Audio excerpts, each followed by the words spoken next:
everyone. Welcome to our virtual booth spotlight. What's for dinner tonight? Blue foods. We'd like to kick off this session with a quick quiz. For the purposes of this forum, which of these foods isn't considered blue? And your options are tuna, shrimps, blueberries, seaweed, or clams. You can indicate your answer in the poll tab on the right side of the screen. And while people are sending in their answers, I'm going to introduce myself. My name is Trina Leberer, and I'm the Director of Pacific Regional Partnerships for the Nature Conservancy. I'm joined by my wonderful colleague, Laura Whitford. She's the Conservation Partnerships Director for TNC's Asia Pacific region. Okay, let's see. Are the results coming in? Oh, good. It looks like you all have been participating well in the forum. Well done. Okay, yeah, blueberries, although they're blue and delicious, are not what we'll be talking about today. So as has been mentioned in the opening plenary of the forum and the previous sessions in the Blue Foods track, blue foods can be defined as foods that are captured or cultivated from the ocean, rivers, lakes, ponds, raceways, and tanks. They support hundreds of millions of livelihoods and are a critical source of nutrition for several billion people around the world. So in this session, we have two excellent panelists who will be sharing examples of technologies and scalable blue food solutions to improve food security and climate resilience for Asia and the Pacific. As our panelists are presenting, be thinking about any questions you might have as we'll end the session with some Q&A. To kick us off, it's my pleasure to introduce Mr. Gene Muller, General Manager of Pacific Islands Tuna. Gene is based in the Marshall Islands and leads Pacific Island Tuna's relationships and work on the ground in the Pacific. He has over 20 years of experience in the tuna industry, including roles as the fleet operations manager for a Marshall Islands-based fishing company and as the general manager for a loin processing plant. Over to you, Gene. Thank you, Trina, and Yakwe from the Marshall Islands. It's my pleasure to join this forum today. The global tuna fishing industry is plagued with environmental and social challenges, from the devastation of ocean resources to the gravest of labor abuses. On top of this is profound economic inequality, the near total exclusion of the communities and nations who have ownership of the waters where these fish are caught. The Pacific Island Tuna Cooperative was established to change all of that. Tunas are environmentally, economically, and culturally important species for Pacific Island nations. Yet these countries, whose waters are the heart of the global tuna fisheries, have historically been excluded from enjoying the full economic returns of their natural resources. Pacific Islanders participate in the industry primarily through the sale of fishing rights, with little representation in the profitable downstream segments of the supply chain. Pacific Island Tuna is a Pacific Islander-owned end-to-end tuna supply company that positions Pacific Islanders as owners of their tuna from ocean to shelf. 100% of net profits will go back to Pacific Islanders. Pacific Island Tuna requires best-in-class environmental and labor standards in its supply chain. A prohibition of the use of fish aggregating devices, or FADs, reduces bycatch of juvenile tunas and at-risk species like sharks and turtles. Meanwhile, dockside offloading, Pacific Island Tuna's requirement that all fish passes through a port in the Pacific to verify catch volumes eliminates the possibility of illegal, unreported, and unregulated or IUU fishing. These standards are validated through Pacific Island Tuna's commitment to 100% on-the-water transparency through human observers and electronic monitoring coverage on all fishing vessels. Electronic monitoring means we will install reporting systems on board the fishing vessels, which includes 6 cameras strategically located on board to monitor the activities.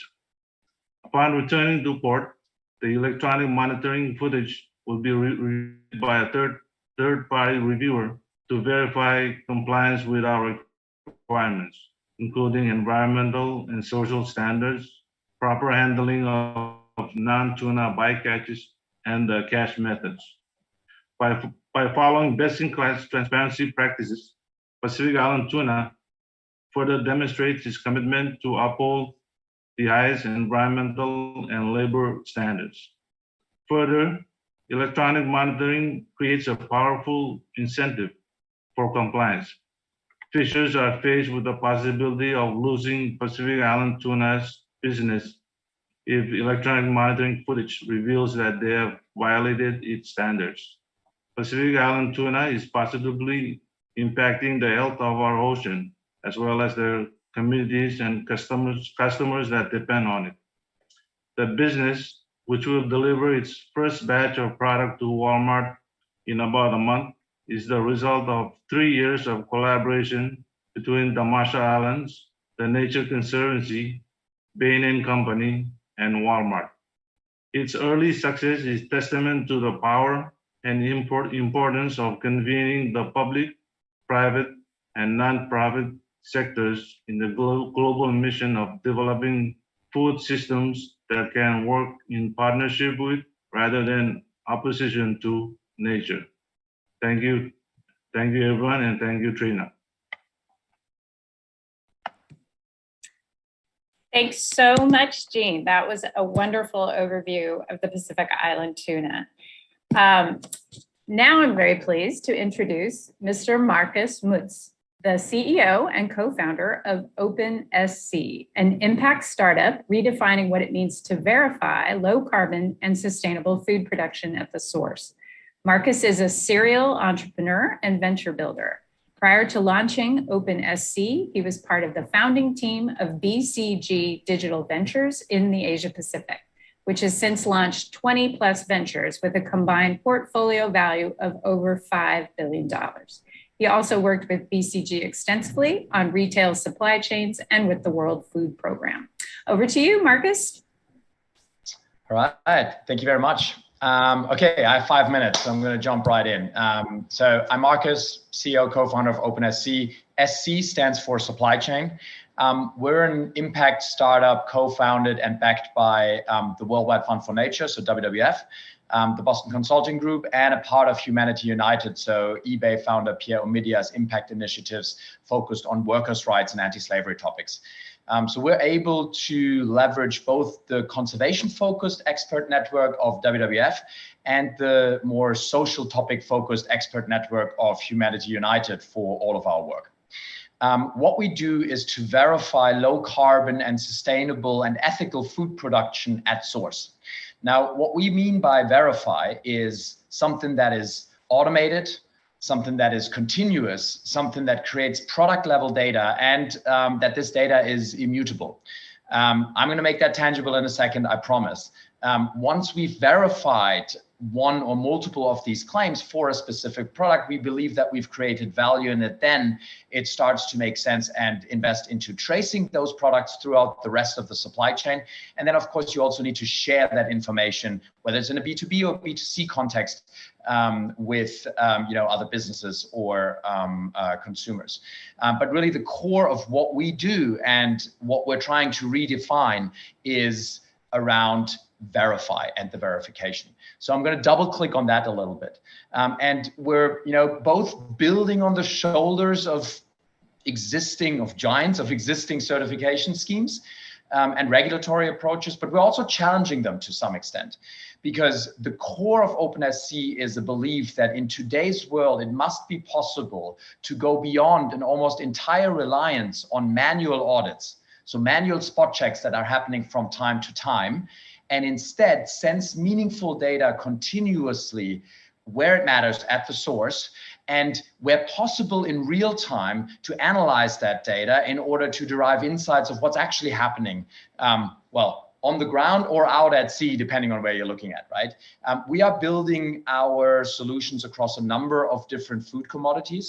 But I'm, of course, focusing on seafood today here, which is also where we first started and where we are the most advanced in what we're doing. So we're creating database verification and therefore proof of specific claims around sustainable production of food. And we're doing that in a technology-enabled and highly automated way, which gives it also the potential to be highly scalable and very cost-effective. And in doing that, we need to, however, first focus on key individual aspects. And that's where, we're standing on the shoulders of certification schemes who, of course, look at things more holistically, much more holistically than we can. And so we're able to build our technology solutions quite narrow in that sense. So for wild-caught fishing, that initial claim is around where fishing vessels are actually fishing, or more specifically, whether they respect not fishing in marine reserves and other protected areas. So what I'm talking about today is already implemented and showing today at scale with Patagonian toothfish, where we are verifying and tracing upwards of 15% of at the end with the end consumer. That's what that looks like. There's a QR code on the packaging. Thank you, COVID, that consumers now know how to actually use this. But we're also working on implementing this currently in the Pacific for longline tuna, starting in Fiji. And it's really important in this developing country context to acknowledge that the market is quite fragmented and there's no large corporate organization that could or should naturally spearhead this, which means in order to be able to create the impact and the economic value here, there's an important role for donors and development agencies to fund the bridge to test and implement these solutions and therefore help to set things up to be financially sustaining and maximize the positive impact of it. So we've received some initial support here, but shameless plug here, more is definitely needed. Okay, let me try and make that tangible and show you what we're actually verifying. So instead of showing you this in slides, I'm gonna actually jump into our platform. I'm currently logged in as Austral Fisheries here right now. This is some of the traceability data, some of the last events that are happened in that toothfish supply chain, but I'm gonna go into the claim verification bit here. Right now, very boring because the season is over, so you can see product quantity is at 0. So I'm gonna go to say across the different products that we're supporting them on, I'm only looking at toothfish, and I'm going back to a point in time when I know that the season was in high swings, so mid-October. When I'm going there, I'm now starting to see that there are events, in this case for a vessel called the Isla Eden, where product quantity was actually produced during that time. And when I click on that, I can see more detail around that. What you're seeing on the screen here is the exact fishing path of that vessel. We're getting the VMS data here, so it's continuously and not interrupted for when the vessels can turn off their public-facing AIS. Data, and we're ingesting that data into the platform and basically in real time analyzing it, combining it with other data sources like bathymetry, so seafloor depth, and can determine when and therefore where fishing is actually taking place. So what you see here is the movement pattern of the vessel, and what you see marked in green is where our algorithms have verified or have identified that fishing has actually taken place there. This is a verified claim because if we're zooming out, we can see this all happened within the boundaries of the legal fishing area and not within the red part of the marine reserve area.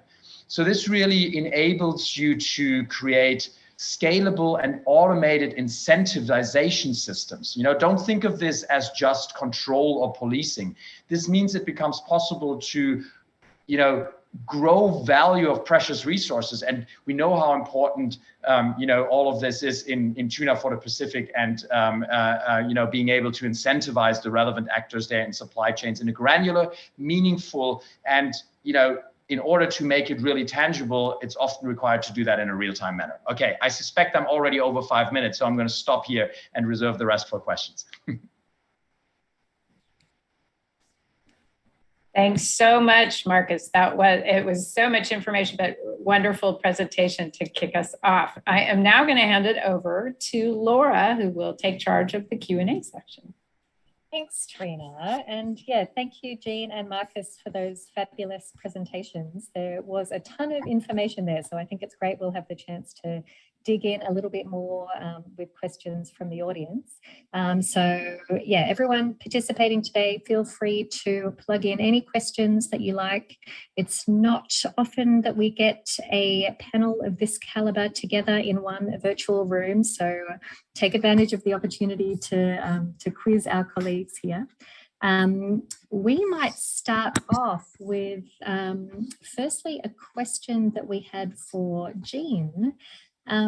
Jean, it's such a cool model that you've described, and we were interested to know, you've obviously done this in the Marshall Islands, and there's been great success working in that context.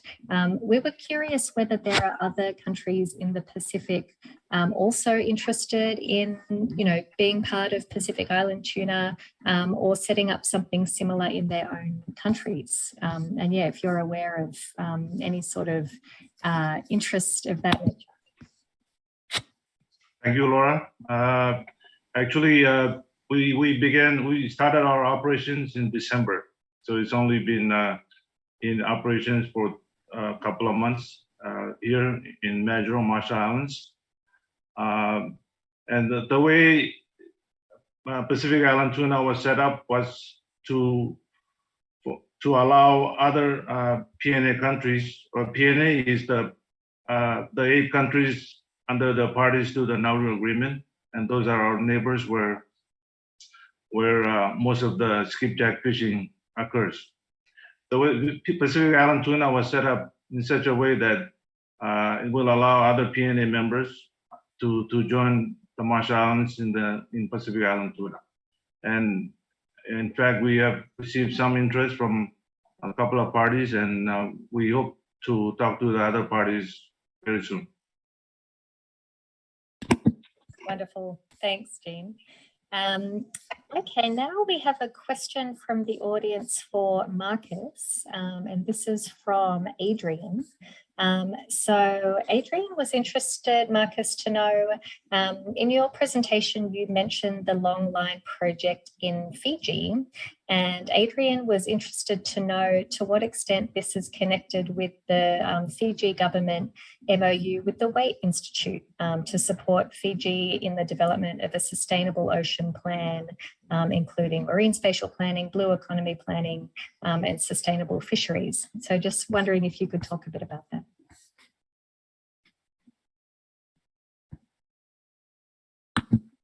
You're on mute, Marcus. I'm on mute, there we go. Sorry, if it's okay, if we can put that question on hold for just a couple of minutes. I want to get a couple of details clear from a colleague of mine who's actually leading this project in the background, to make sense, to make sure I give a precise answer, if that's okay. Absolutely, yep, of course. Thanks, Adrian. No worries. Thank you very much for the question, Adrian. Rest of the audience, keep them coming. This is a great opportunity to dig into these ideas in some more detail. So another question for Jean. So Jean, you had mentioned the collaboration with Walmart. And so we were interested to know, can consumers purchase Pacific Island tuna source tuna in Walmart now? And is that under a specific brand? How is that for people kind of interested in buying this this tuna as we speak? Yeah, thanks, Laura. Our first product should hit the shelves in Walmart in the US by around May. It takes some time to process the products and then ship them to US. So by May, the product should hit the shelves. And the brand is actually Walmart's house brand, which is called Great Value.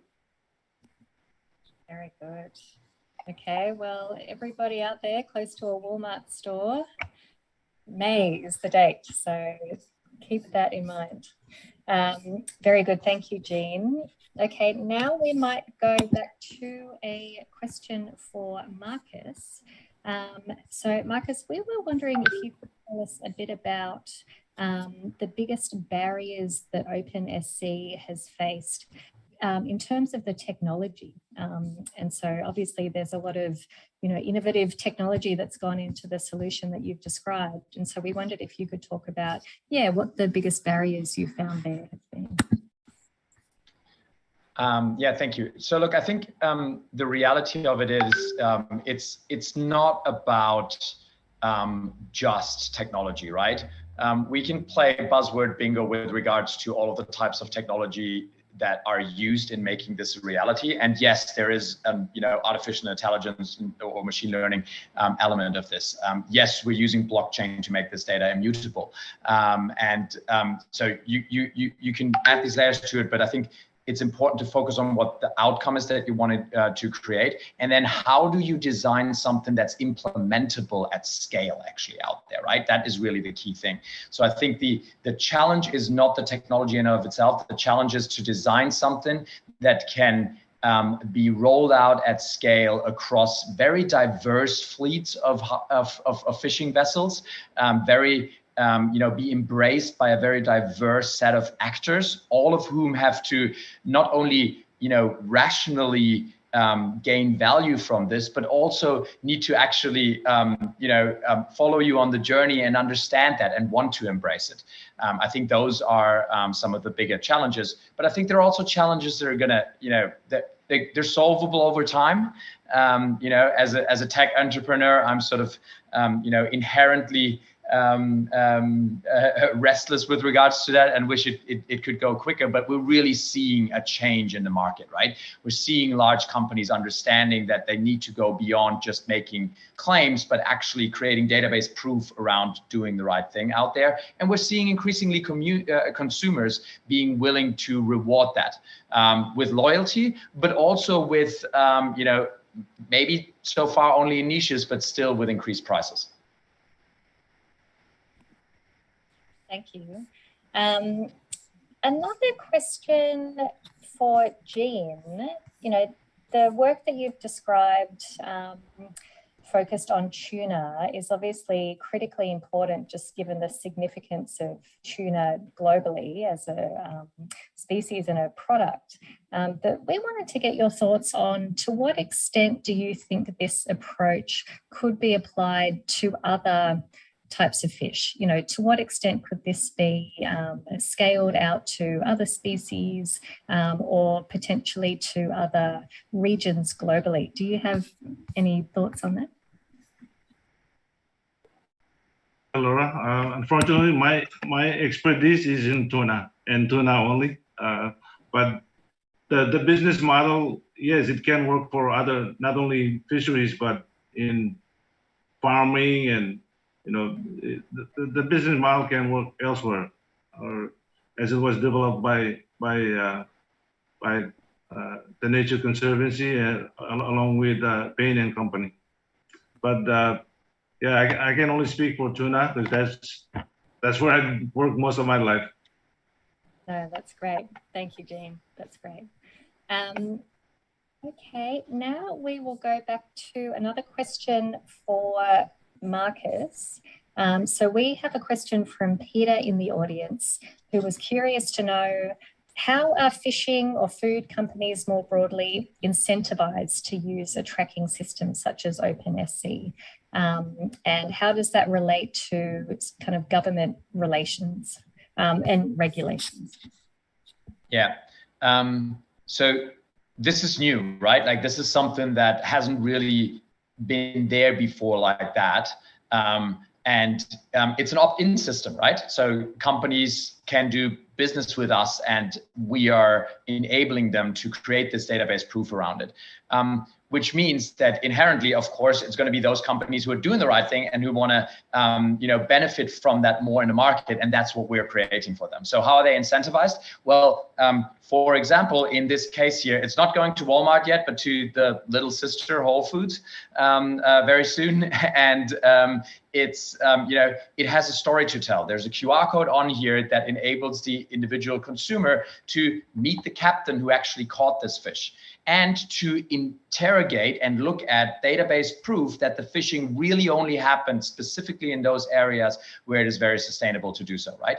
And that is an attribute to this fish that matters to eco-conscious and, you know, increasingly eco-skeptical, if that's a term, consumers who are saying, you know, show me that you're doing the right thing. Don't just talk about it and, you know, hope that I trust some kind of label that you're putting on the thing. That doesn't mean that every single consumer is going to go there and actually interrogate this data in the most granular detail. That's not the point. There's an inherent value in transparency in that data being available in the first place that creates trust around it. And, you know, that's a good example where the use of technology makes sense. That's where we're using blockchain, because you don't have to trust OpenSC that the data was not tampered with. We're able to, as soon as we ingest that data, make it tamper-proof by writing a hash to the Ethereum mainnet. Sorry, I'm getting a little bit technical here, but basically making it impossible for us and for anybody to change the data subsequently without leaving a trace around it. So the incentivization for companies is one of, you know, we can create value out of that. We can incentivize our captains out at sea to do the right thing, and we can tell a really compelling story of it in the market afterwards. Coming back to your, how does that relate to, you know, governments and regulators though? I think governments and regulators hopefully will wake up at some point in the not too distant future and look at this and see, well, this might actually be the most cost-effective way to police adherence to regulations that they either have or can and should pass, and mandate the use of you know, solutions like this. Wonderful. Thanks, Marcus. Okay, I think we have time for one more question. So we are going to go back to Eugene. We have a question from Tammy in the audience, who is keen to get your perspective on what are the upcoming opportunities for Pacific Islands tuna that you are most excited about? Laura, yeah. Currently, our contract with Walmart is we supply them with chunk light tuna, and we are speaking with other retailers, talking to other retailers who are interested in us producing the same product for them, along with other products such as albacore tuna, which makes white bead tuna. So we are speaking with other potential customers that heard about our deal with Walmart, and they're interested in doing business with us. That's great to hear. Very good. Okay, well, with that, I will hand back over to my wonderful colleague, Trina, to wrap up the session. Thanks, Trina. Thanks so much, Laura, and thank you so much, Jean and Marcus.